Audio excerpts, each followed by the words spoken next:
he is the leader. I trust him. I put everything into him. And it's like, I'm there to be soft and feminine and loving and supportive. And that's why it's a perfect balance. So I He want to. does not expect me to work, pay the bills, do all these things, but he wants a peaceful home. He wants, help with the dogs Yeah. and cooking and all these things because he is the provider. And if it was not like this, I would not respect him. Before you respond, I just want to say we don't see that many cases of the woman kind of being the work leader, as she said, bringing in the money. Like that's very rare. Yeah, and I think it's that The percentage king. I You know the think percentage of that? I'm not bringing in all the money. 70% of Fortune 500 CEOs are men, 30% are women. When we go into STEM-related fields, we see that they're male-dominated. 85% of surgeons are men, 15% of surgeons are women. Okay, STEM-related fields, institutions of academia and science, Fortune 500 CEOs, they're all dominated by men.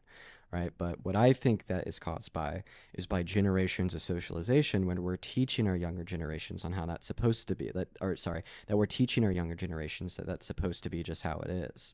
Like I think when we kind of uphold these dynamics that the man is supposed to be the leader and the woman is supposed to be something other than the leader and the man's supposed to be the provider, etc.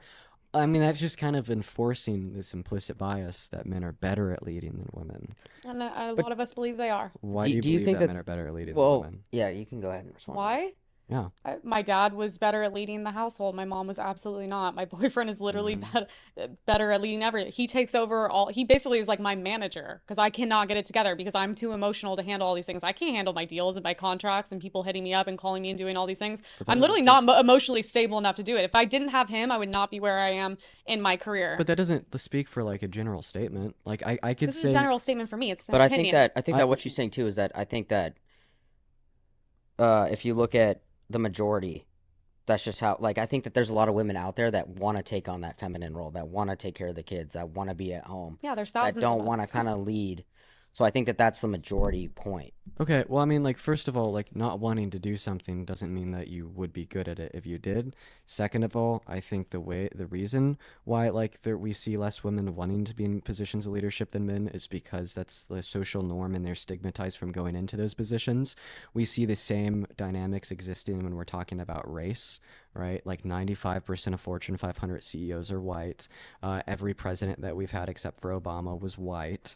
It goes down to the institutional level. That's all true as well. The same facts that are true of this dynamic of gender between men and women and how many men lead compared to women is also true of white people and black people. Does that lead us to the conclusion that white people are better at leading than black people? Well, and I disagree. No, I it do doesn't. this for a living, talk to thousands of women every day. I'm in multiple group chats. Most of these women are 25 to 75. We all agree because we want to be in traditional relationships with conservative men, and most of us are, and a lot of them have kids.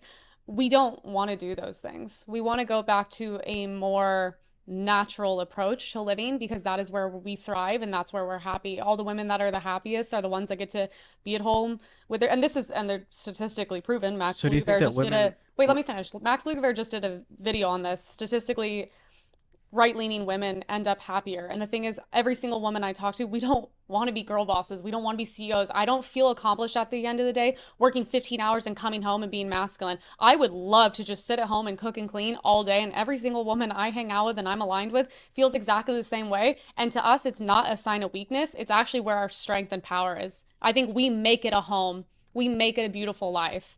And we're all very proud of That's that. a good point by So, Emily. well, I mean, my response to that would just be the fact I could probably get a group of a couple thousand people together to say the exact opposite. I don't think that we should sure. be dictating one's general abilities based upon what other people with the same gender identity or something in between their legs want to do themselves. Okay? No, it's this thing of But like it's all everyone wants to situational be a based, right? CEO. Like Yeah. what I'd say is someone could do whatever they want to do. That's not what I'm talking about. What I'm referencing is making prescriptive statements on what people should do or what group of people is better than another group of people at doing these things. people Like should just do I've whatever heard they that you've want. described to me that that you want to be in a traditional relationship. You know, plenty of other people as well.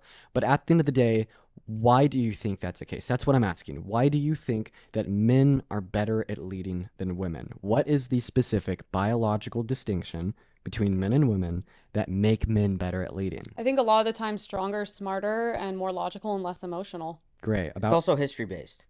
Well, we could get to that point. That's a good one. About strength, I don't think that physical strength dictates how good of a leader you are. Who would you rather vote for?